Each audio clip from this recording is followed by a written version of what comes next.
Un saludo cordial a mis estudiantes de segundo y tercer ciclo. En esta oportunidad vamos a continuar con el video número 2 que corresponde siempre a la temática de la importancia de comprender los diferentes procesos de independencia, pero en esta oportunidad vamos a analizar los hechos en sí. Recordemos que en la primera parte hablamos un poco sobre los antecedentes que propiciaron los procesos de independencia. Pues bien, ahora vamos a continuar y vamos a hablar de los elementos fundamentales o de los hechos en sí que sucedieron después de 1821 y que muchas veces no los hemos abordado en los contenidos de estudios sociales. Bien. Por ejemplo, lo primero que debemos entender es que hay diferentes procesos de independencia que se deberían estudiar. Ya lo dijimos que tradicionalmente se estudia la del 15 de septiembre de 1821, pero eso solamente compete a un proceso. Hay más, y eso es lo que vamos a ver a continuación. Un problema de tantos. He decidido nombrar esta parte así porque, bueno, son innumerables los problemas respecto al estudio de la independencia que hay en nuestro sistema educativo salvadoreño.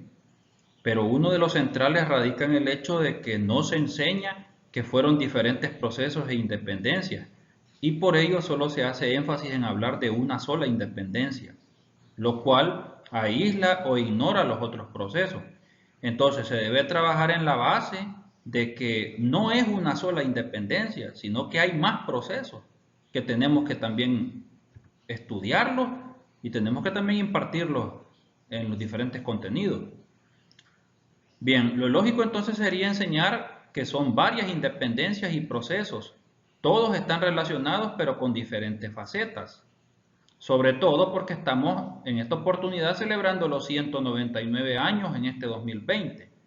Esto también nos da la pauta de que estamos a las puertas del bicentenario y es urgente brindar nuevas perspectivas que nos ayuden a entender todos estos procesos históricos que han tenido grandes repercusiones.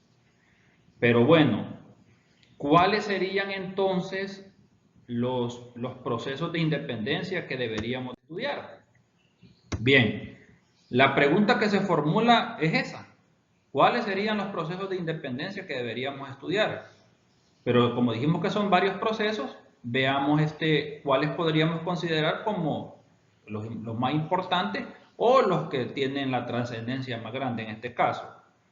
Vaya, un primer movimiento o un primer proceso de independencia que deberíamos estudiar es la independencia expresada como autogobierno el 5 de noviembre de 1811 en San Salvador, conocida como el primer grito de independencia, sin la cual, pues, lógicamente no podemos explicar los procesos posteriores.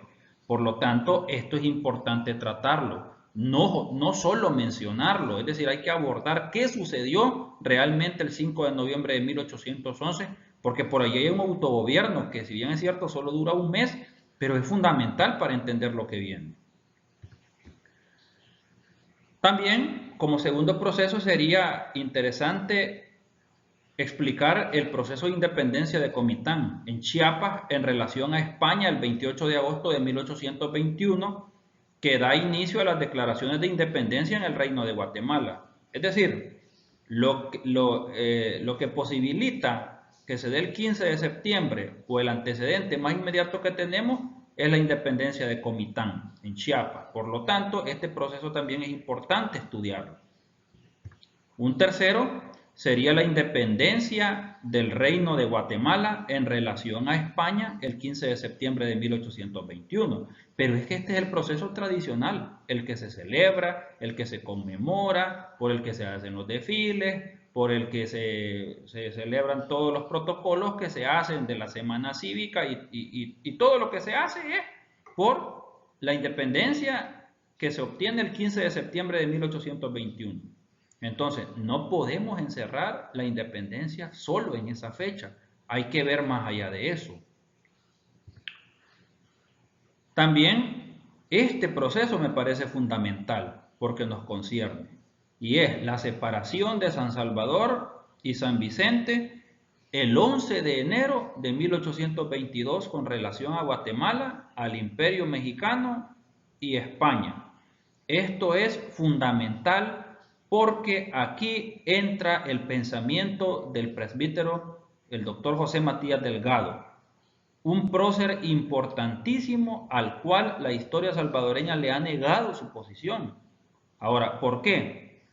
Si vamos a entender esta parte de la separación de San Salvador y San Vicente, tenemos que entenderlo a él también. ¿Por qué? Porque cuando todos deciden anexarse al Imperio Mexicano, porque allá estaba ya el emperador Agustín de Iturbide, José Matías Delgado, en un acto revolucionario, dice en una carta, en la carta de anexión, dice: nosotros, dice, no nos vamos a anexar a México. Dice, porque México está haciendo lo mismo. Acaban de tener un movimiento libertario y lo que acaban de colocar es un emperador.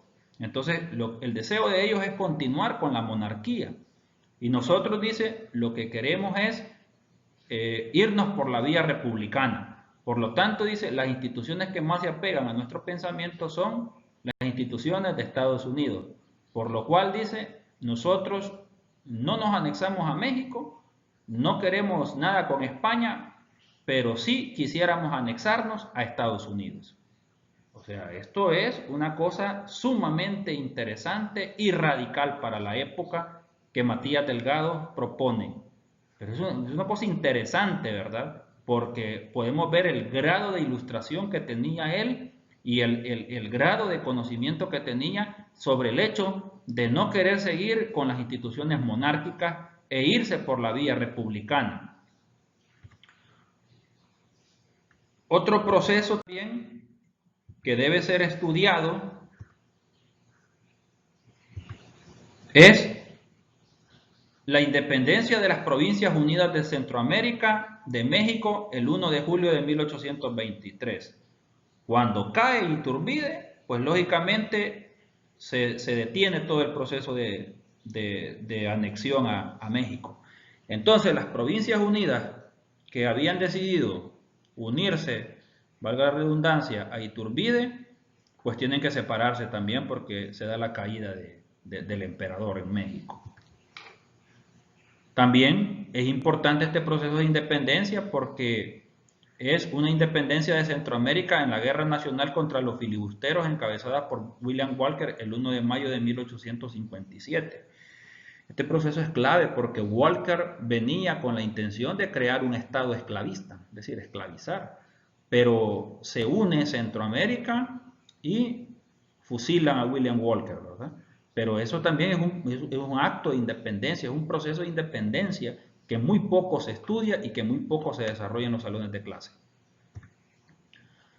También habría que estudiar la independencia de Belice del Reino Unido el 21 de septiembre de 1981, la cual es reconocida por Guatemala hasta 1992.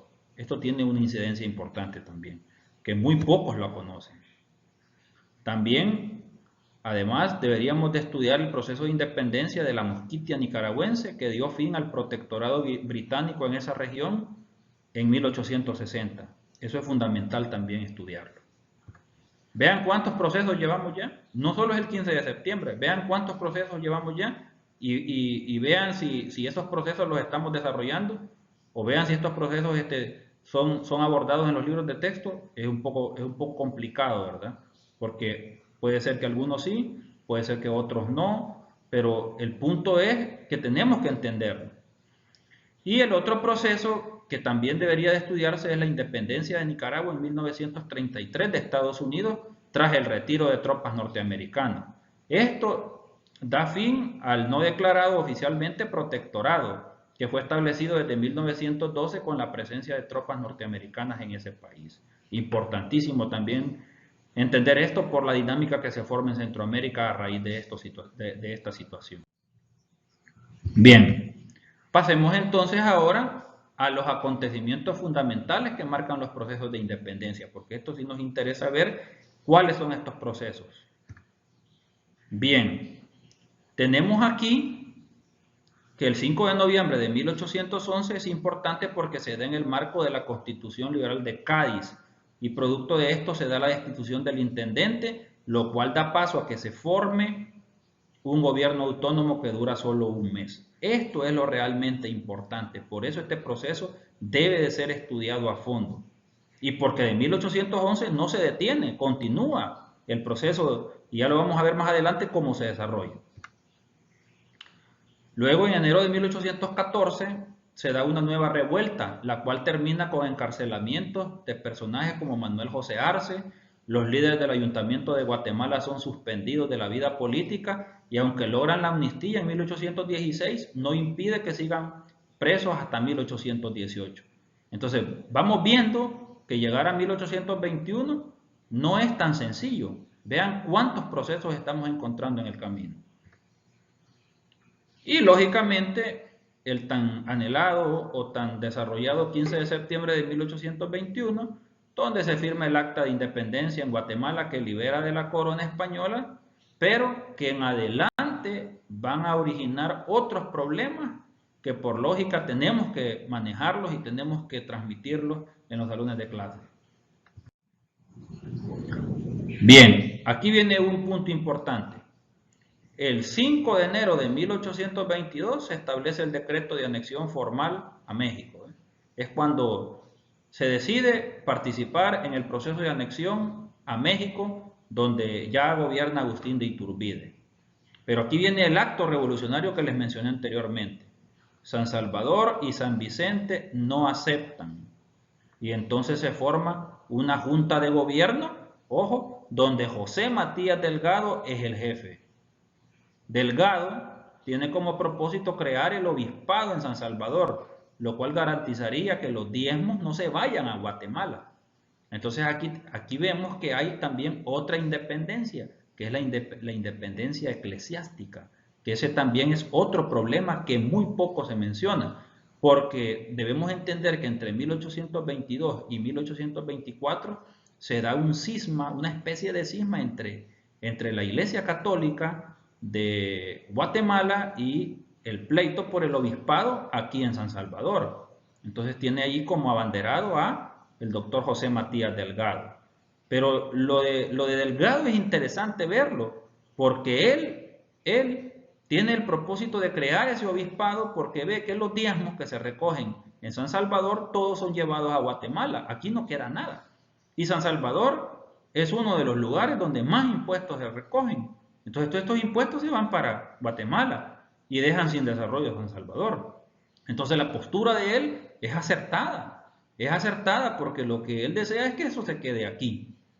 Bien, la primera república establecida en Centroamérica se situó en San Salvador desde el 11 de enero de 1811 hasta el 11 de febrero de 1823.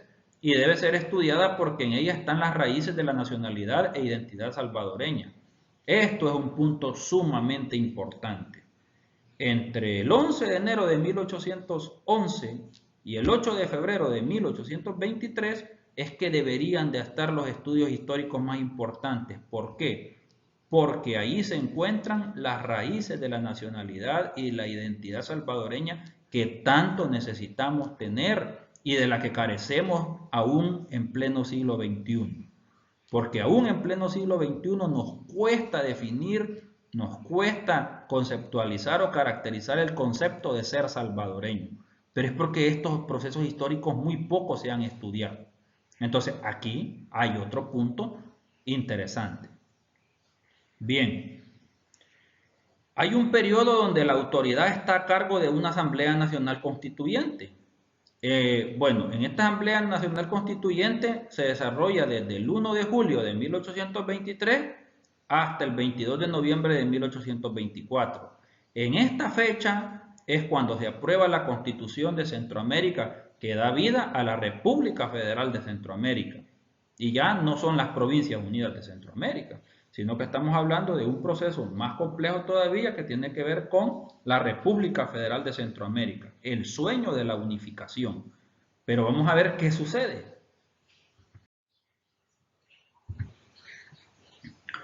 Para 1826, las discusiones estaban en torno a si elegir la vía republicana o la liberal. Había un grupo radicalizado a partir de las ideas de Rousseau que pretendía dirigir. Es decir, encontramos las primeras discusiones en torno a la forma de gobierno, pero también empiezan los primeros conflictos que van a desencadenar con la guerra civil, porque esto lógicamente empezó a darse en el plano político. Manuel José Arce asume el poder y él quiere que en su gabinete estén representadas todas las fuerzas políticas. Pero Francisco Barrundia, Pedro Molina y Mariano Galvez rechazan formar parte del gabinete de Arce.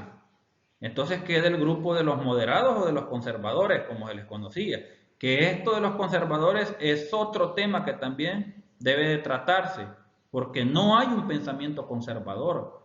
Hay otro tipo de pensamiento, no es un pensamiento conservador. Pero eso también tendría que ser otra presentación que hacer. Hay liberales y nos han dicho que han existido liberales y conservadores, pero se ha detectado que el pensamiento conservador no, porque existía el pensamiento de los liberales, pero a estos conservadores se le llamaba serviles. Pero eso también requiere otros estudios, requiere profundizar más en estos procesos de independencia. Entonces, estos moderados que quedan acusan a Arce de querer convertirse en un tirano. Y aquí ya se van iniciando las primeras confrontaciones que lógicamente van a desencadenar la futura guerra civil. Las provocaciones van tomando fuerza y toman más todavía cuando el jefe de Estado de Guatemala mueve la capital hacia otro lugar sin consentimiento de nadie, ¿ve? Entonces, este pleito de instituciones y de mover instituciones es lo que va generando como las semillas para que se vaya desarrollando la futura guerra civil. En este contexto también se da la guerra de los periódicos y además se inicia un proceso de destitución contra Manuel José Arce con diversas excusas. Y por ejemplo, esto de la guerra de los periódicos es interesante porque aquí hay un debate de ideas en torno al hecho de cómo se debe de gobernar. Entonces, esa es una guerra que se da en los periódicos y es importante seguir la pista de estos acontecimientos porque aquí aparece definido plenamente muchos elementos que nos van a dar la certeza de qué era lo que se estaba tratando en la época. Y lógicamente el proceso que quieren hacer de destitución contra Arce es buscando cualquier excusa. Entonces, ¿qué sucede? Cuando ya se ha gestado todo esto, Francisco Barrundia convoca levantamiento de tropas contra Arce. Pero Arce tiene el apoyo de Juan Vicente Villacorta de San Salvador. Entonces, aquí ya vemos cómo se van encontrando los inicios de la guerra civil. Entonces, la guerra civil empieza a extenderse poco a poco al sur. San Salvador tiene especial interés en que se ratifique el obispado. Ven, continúa el proceso. ¿Ven? ¿Por qué? Porque el obispado es de San Salvador. Pero obvio, o sea, entendamos esto. ¿Ven? El obispado de San Salvador lo va a ratificar el Congreso Federal. Pero ¿qué sucede? El Senado lo veta. Entonces, hay un enojo en San Salvador y es un enojo grande. Y para marzo de 1826, producto de ese enojo, San Salvador ataca por sorpresa a Guatemala. Entonces aquí la guerra ya se va extendiendo. Ya vemos cómo la guerra poco a poco se va y se va extendiendo. Manuel José Arce es el encargado de encabezar la invasión a San Salvador. Pero llega un punto donde muestra su debilidad al no querer tomar San Salvador. Entonces, ¿qué sucede? A raíz de eso, Arce pierde el apoyo de las tropas guatemaltecas porque lo ven como un líder débil.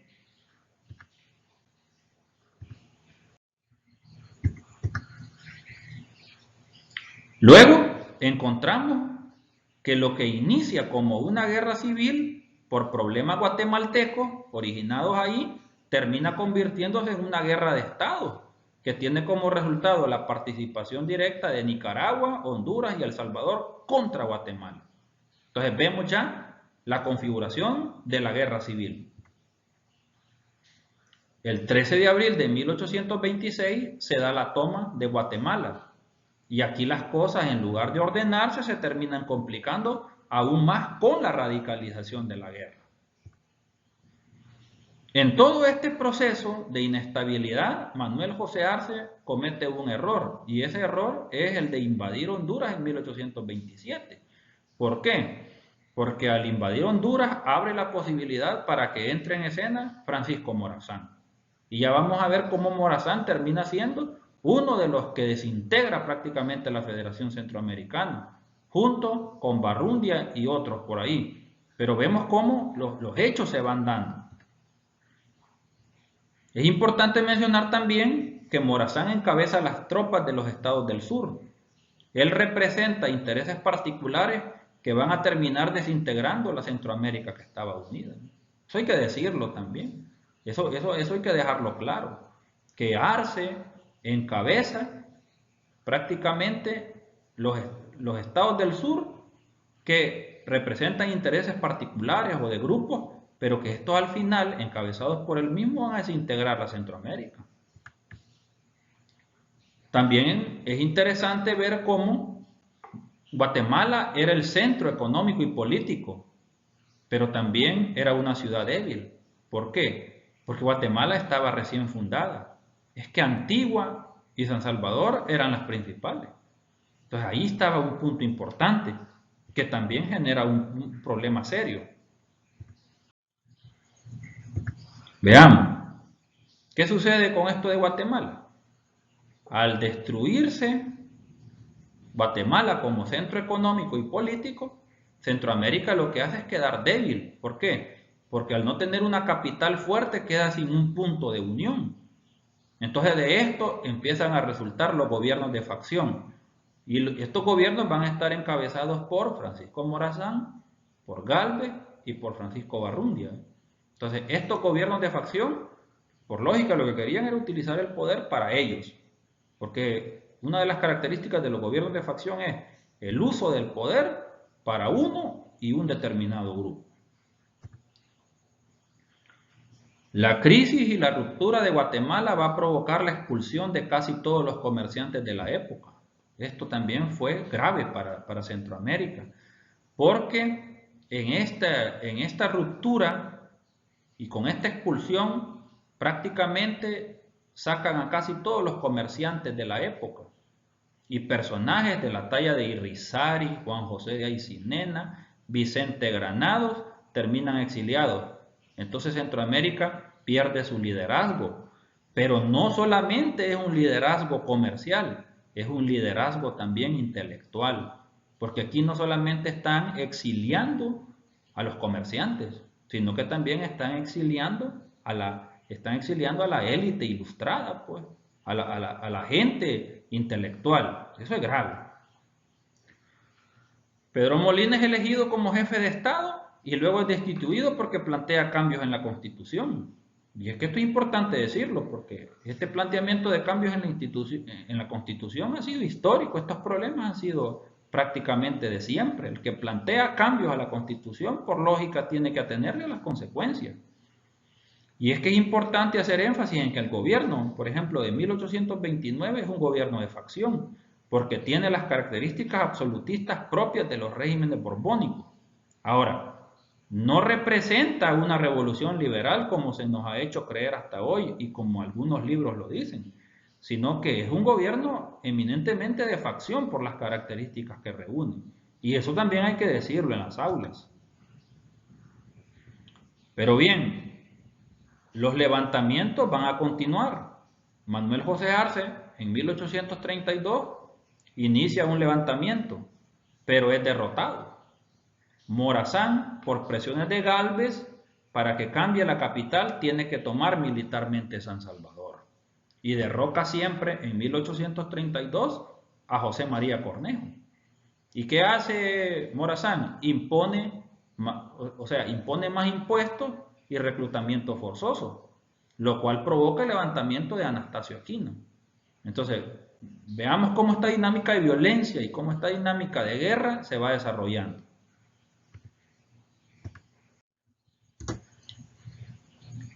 Después de esto, después de que deponen a este jefe de Estado, Joaquín de San Martín, vicejefe de Estado, depone al entonces jefe de Estado, que es Mariano Prado.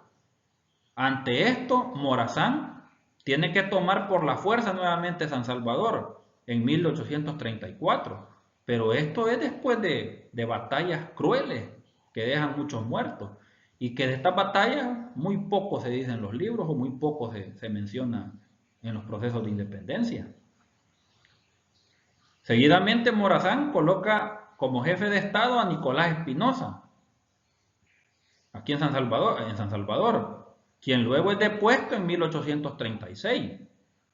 Morazán prácticamente depone de su cargo, si ustedes se fijan, a 3 líderes de San Salvador. ¿Y esto qué significó? Prisiones, exilio y confiscaciones de propiedades. Entonces vean cómo esto de la crisis y cómo esto de la guerra se va desarrollando y se va extendiendo. Acto seguido a esto viene el levantamiento indígena de mulatos, ladinos, encabezados por Rafael Carrera, un caudillo que termina derrotando al gobierno de Guatemala e incluso al mismo Francisco Morazán. Y es que es necesario tener claro que la independencia como proceso entre 1821 y 1823 o como proceso de independencia tal, es un proceso de ilustrado, dentro de los cuales no hay indígenas. O sea, eso hay que tenerlo claro. La participación de los indígenas viene después. ¿Cómo? Con las guerras civiles. Producto de las guerras civiles es que se empiezan a reclutar indígenas y los mayores campos de reclutamiento los vamos a encontrar que están al oriente de Guatemala, Aguachapán, Santa Ana, Jutiapa y Esquipula. Es que con las guerras civiles, con todo el estallido de la guerra civil, los indígenas se dan cuenta que ellos pueden ser sujetos de la política y tener incidencia y participación. Entonces veamos cómo estas dinámicas se han ido generando. El levantamiento de Rafael Carrera es fundamental, ya que representa una revolución social. Esto porque Guatemala pasa a depender de un ejército de mulatos, indígenas y ladinos, cosa que nadie se imaginaría. Entonces, ¿qué sucede? Este ejército de mulatos, indígenas y ladinos es el que va a recuperar Quetzaltenango cuando se trata de separar de Guatemala. Entonces, cuando Quetzaltenango trata de separarse de Guatemala, Rafael Carrera toma Quetzaltenango por la fuerza, con el ejército. Y una vez tomado Quetzaltenango, saca todo el ayuntamiento y lo fusila. Fusilando el ayuntamiento, reunifica nuevamente Guatemala. ¿Por qué? Porque ya venía el proceso que Quetzaltenango quería liberarse de Guatemala. Entonces, ¿qué vio Carrera? Que Guatemala se iba a desintegrar.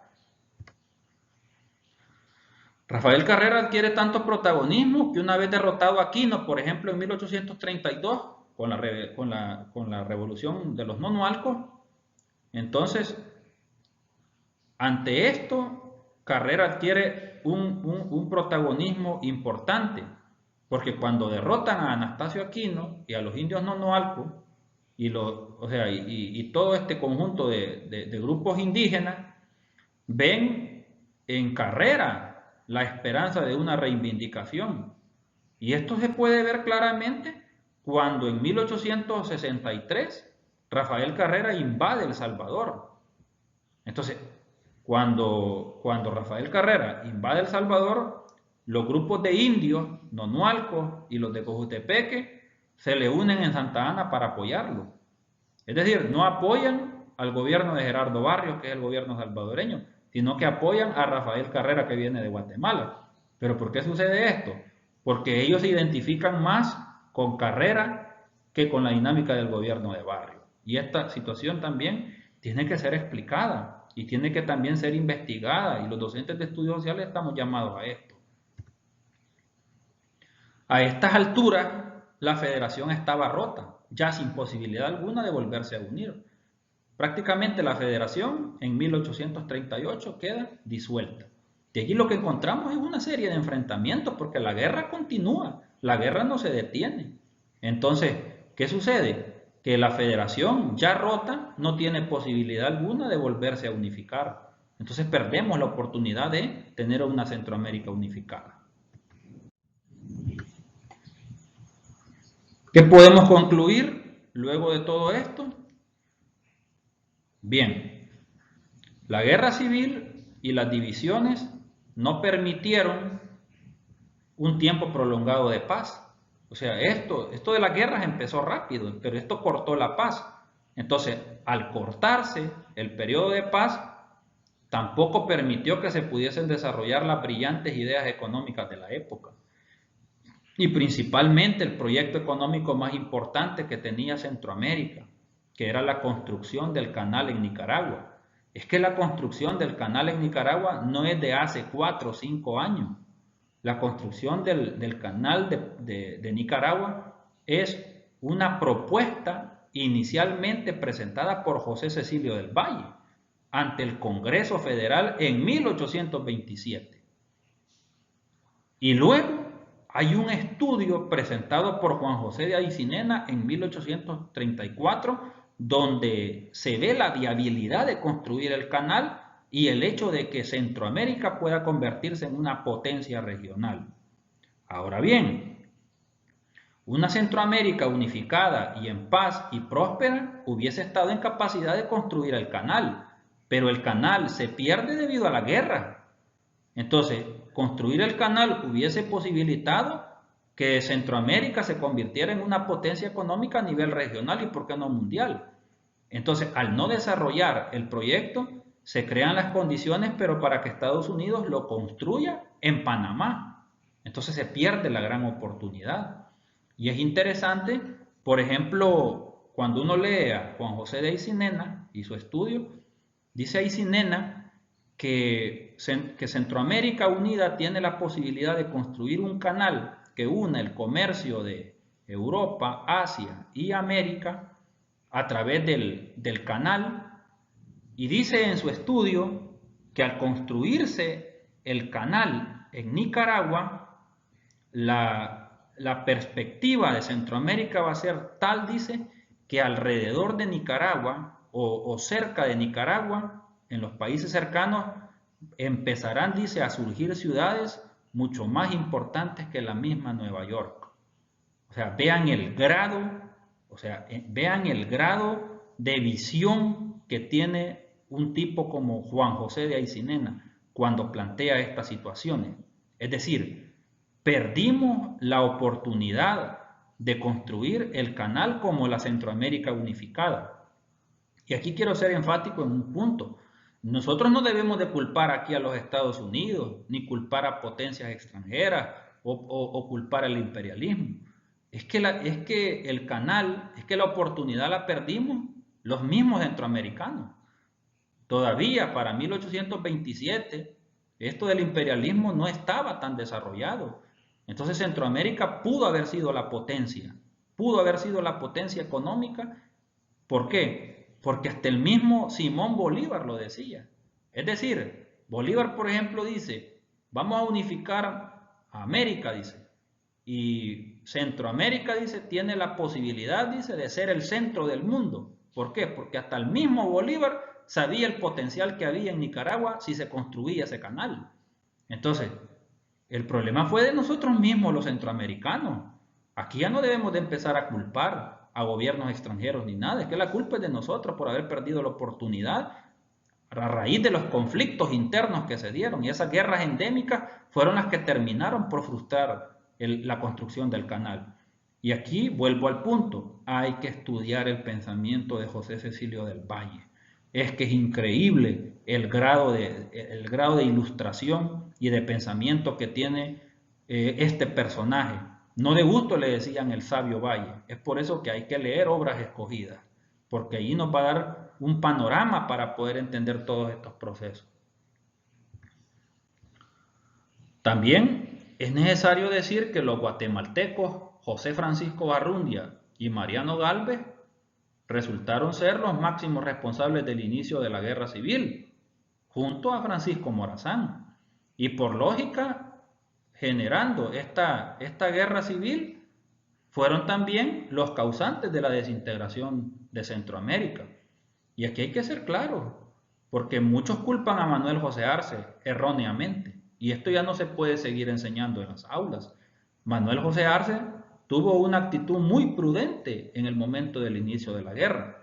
Trató de que el conflicto no se fuera de control, pero Barrundia, Gálvez y Morazán no lo vieron de esa manera, sino que vieron el potencial, pero para desarrollar una guerra. Y también es necesario enseñar que fueron varios procesos de independencia, que ya lo dijimos al inicio, y no solo uno como tradicionalmente se enseña. Ya no podemos seguir enseñando los procesos de independencia solo a raíz del 15 de septiembre de 1821. Es necesario, es de suma importancia que abordemos esos otros procesos. Y los docentes que estamos en las aulas, es importante que nos sigamos formando, que sigamos leyendo, porque es la única manera en cómo podemos mejorar estos procesos de enseñanza que se dan en el aula. No hay otra. Y lógicamente la bibliografía para las presentaciones, el libro del doctor Adolfo Bonilla, que es Ideas Económicas en la Centroamérica Ilustrada, que es un libro sumamente recomendado para entender estos procesos. Igual el libro de Mario Laguardia, que es José Cecilio del Valle, Obras Escogidas. Estos libros son fundamentales para poder entender la dinámica en cómo se ha venido desarrollando los diferentes procesos de independencia. Ahora bien, la presentación termina aquí. Esta es la presentación. Solamente son 2 videos, pero esto tiene mucho más que explicarse. Por ejemplo, hay que estudiar el pensamiento de José Matías Delgado, hay que estudiar el pensamiento de José Cecilio del Valle, hay que estudiar, por ejemplo, Juan José de Aycinena, hay que estudiar, por ejemplo, las implicaciones de haber construido el canal en Nicaragua. Se debe de estudiar también los proyectos liberales. Hay que estudiar, por ejemplo, toda la dinámica de cómo se fue generando la consecución de la independencia, porque esto es lo que verdaderamente nos va a dar a nosotros herramientas para poder en el aula dar una mejor educación respecto a estos temas. Así que lo que esperaría es que para el próximo año, que es el bicentenario, el 2021, pues se propongan debates. Como docentes de estudios sociales estamos llamados a debatir sobre todo esto, a debatir con ideas, a debatir con argumentos, lógicamente, porque esa es la única manera en que podemos construir el conocimiento entre todos. Así es que agradezco su atención y espero que esta presentación sea aprovechada. Saludos cordiales.